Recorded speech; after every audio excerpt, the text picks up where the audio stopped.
Hey, welcome to my build update video for the Smite Champion in Scourge 3.16. It is the fourth day of the league. We didn't go too hard. We went a little hard like normal, but this time we didn't go like really crazy. We didn't stay up. We're pretty slow this league. This is the slowest league I think maybe since I really ever knew what I was doing in this game. My friends are older now. They work. We don't do anything crazy, but the build is going pretty good. It feels really good to play. Let me do a quick map. Tier 10, estuary, nothing crazy, just to show you what the build looks like. Get some gameplay going. We're missing auras. You never want to miss auras on this build. This build is only about the auras. Yeah, that's good. She tried to flee, to leave the prison island of her making. Teeth gnashing, You have a claws very whirling like dancers to fast music I slam. could If not you ever hear. see a breach But the in prison Scourge, I walls recommend towered so far above, lined with silent sentries armed with sharp spears Scourge that could boss. You pierce can her shadow. give us a little bit of a demonstration here. The single target and then crazy. These guys are really tanky, by the way. If you haven't seen these guys before, they are vastly tankier than a map boss. So if it takes a little bit for it to go down, that's not the build. That's what these guys do. Although this isn't the best single target build. This isn't the build that the damage is fine. The strike still can be a little awkward on certain bosses. He goes down just fine. Like I was saying, if you ever see a breach, I recommend trying to abuse the mechanic in order. Oh, Thoughts. Double corrupted. Let's see what we got here. Uh, Try to take abuse of the mechanic with things like breach and abyss to minimize your downtime. One of my favorite parts about this league is that it actually feels good to do breaches. I don't have to sit around.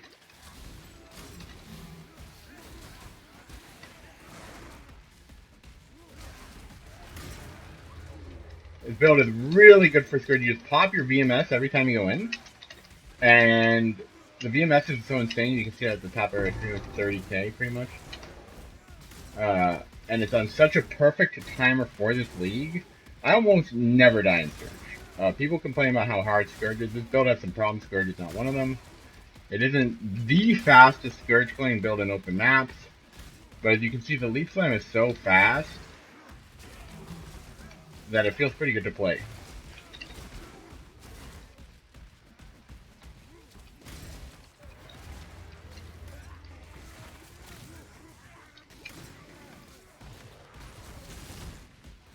Also, don't go into the boss thing during Scourge. For whatever reason, there's like no mobs in there.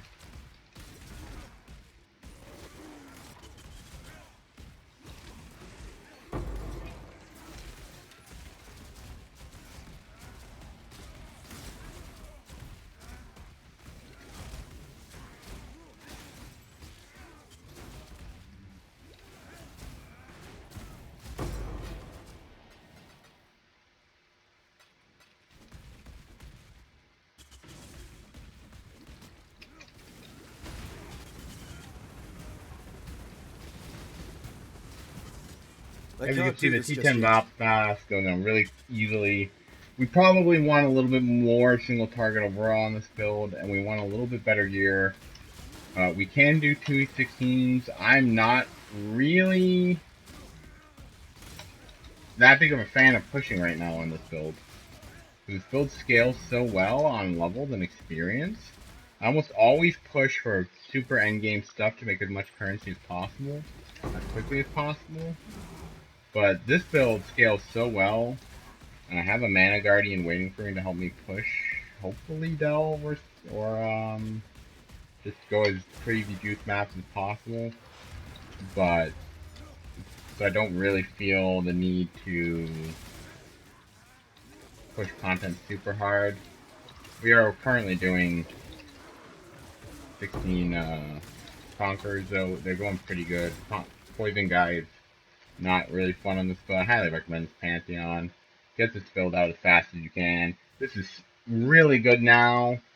Super good with this build because dots are our main problem with this life pool. The mana reservation is also not optimized right now.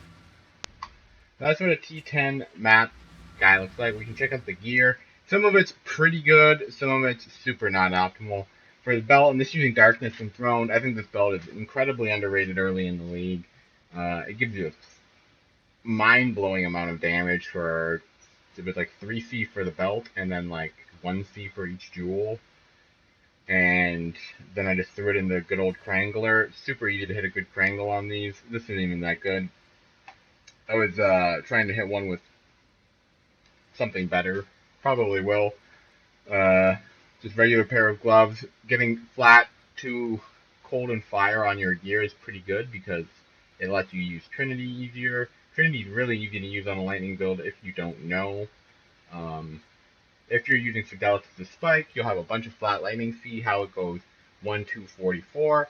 The low end on lightning is so low, it's very easy to get another number that will hit it enough of the time to proc Trinity. This is the scepter that we are just used for that map. I can show Vidalis's spike later. It works pretty good too. This scepter was like 50C. It's pretty good. We're hoping really to hit a good Krangle on it because Krangle on weapons seems to be a lot better than Krangles on other stuff. Uh, for the ring, I got the minimum endurance charges. You don't need it on this build, but I do like getting those for clear on pretty much every build. Chaos Red's also really important on this build.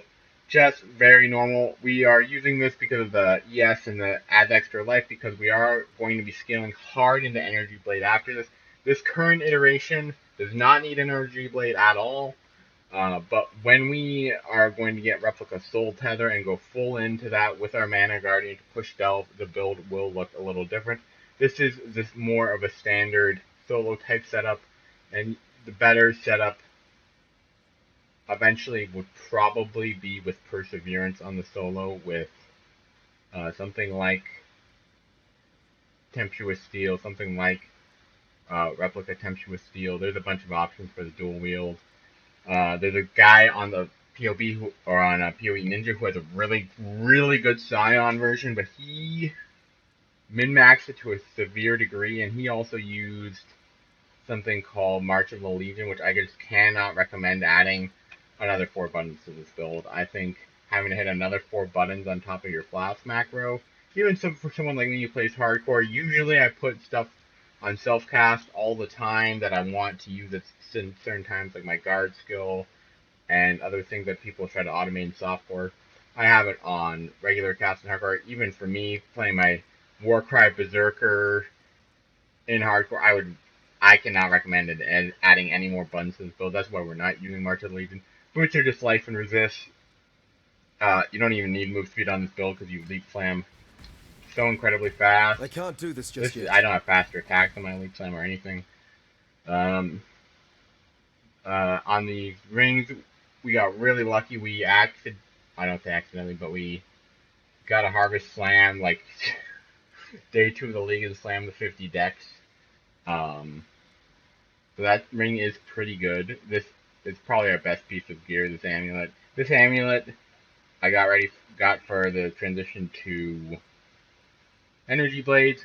This amulet is probably staying for a very long time. The BIS setup here is to get a slam of some kind, and then to go and consider talismaning it, or maybe slamming it with influence. I'm not sure on which one yet. Global crit multi as an influence on a talisman is really good. We can take Catalyst. I haven't catalyzed this yet. Can catalyze a bunch of the numbers on this. This is also for Energy Blade. It's also just a good helmet, and we are lacking in percent life, so it's not bad there, but it is mostly for Energy Blade. We got lucky on our own. We were allowing to hit a slightly relevant enchant, not the best enchant. We really want War Effect eventually.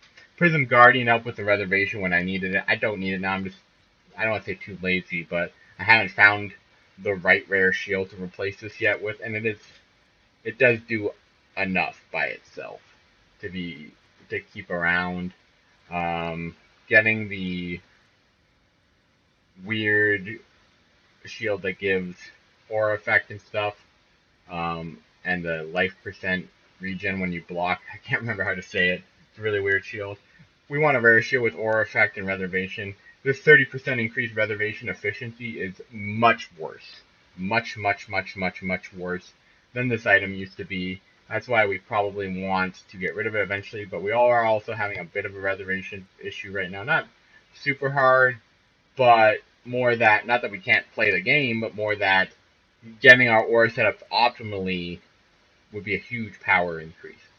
Um, on the jewels, I'd recommend definitely getting your level 20 precision and getting your crit multi on your swords ASAP. That's where a lot of the damage on the build comes from. Getting jewels without life and damage first, unfortunately, is also probably where you're going to want to go. The two unique jewels, the Conqueror's Potency and Efficiency, are both good on this build. So go feel free to use those temporarily on the 1 point slots. We're going to be looking, like I said, to go Energy Blade, but we have the POB for the Perseverance solo setup. That's about it. We want to upgrade these two things next, but we're looking pretty good. Plays well. I'm having a lot of fun optimizing the build. It is a very interesting build to try to set up, and I do actually think it will be min-max crazy powerful, especially with Energy Blades. I'm really hopeful this when I put on Energy Blades when I'm with my Mana Guardian, this goes up to 1,000 flat already, and we don't have Replica Soul Tether. We have barely any ES scaling on my part. He's at 10k mana. He'll be at like 18k endgame. So that's really good. The armor on this, the Mauled Shell hitting 10k. I I can't do cannot this just yet. stress how good of a defensive layer Ball Mauled Shell is. Also, the new Fortify wheel. The new Fortify on hit stuff feels like awful to me if you don't have the mastery that says 100% increased fortification rate. If you don't have that, feels terrible to play in my opinion. It takes you're playing exactly the type of build that you would think would stack Fortify extremely quickly. It doesn't. Uh, Maybe someone should make a. I don't know if anyone's made a video. I haven't. Don't pay that much attention during the early days of the league because I'm actually playing the game. But they should change that. So definitely these wheels end up being the correct choice. I was thinking taking these just for the damage, even though we already had the accuracy. But these are the choice because this feels infinitely better to play. Um, Also, don't underestimate how good this is. This lasts for 10 sec. It's something really long how long this lasts, and the regen is really good, and it comes up constantly because it actually works in a mechanic that actually lets you stack it well as a banner. That's pretty much it. Thanks for watching. I hope you guys, if you are playing this, have a great time. Feel free to leave any comments, any questions. I'm happy to help with this build. Thank you very much. Have a wonderful day.